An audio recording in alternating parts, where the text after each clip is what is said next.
मालिक जितेंद्र कुमार शाह एवं ड्राइवर बृंदावन महंत को भुवनेश्वर कमिशनर पुलिस जेरा करिछि। उभय को जेरा करी भुवनेश्वर फेरी जाइछि पुलिस।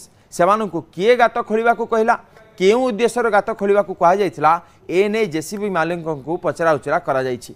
एथिसह ड्राइवर को गोड़ाई तोड़ाई प्रश्न करिछि पुलिस। शुभमित्रा साहुंकर जो शव पोतिबा पई ए जेसीबी व्यवहृत होइथिला। भुवनेश्वर शुभमित्रा मृतदेह को घटगां कार जोगे आनी पहुंचाई स्वामी दीपक एवं तापरे ये घटना घटा जाइथिला। अधिक आलोचना में आम सहित अभय महापात्र जोड़ी होइछन्ते। अभय, ये बड़ कथा होउछि कि से जेसीबी ड्राइवर एवं तांगा मालिक को जो पचरा उचरा करा जाउछि, कारण बड़ कथा होउछि कि जो दुई जन थिले संपृक्त कहा जिवो कि दीपक एवं तांकर जो भाई थिले, किंतु एबे आउ दुई जन जो माने गात खोलिथिले से मध्य बड़ सूचना।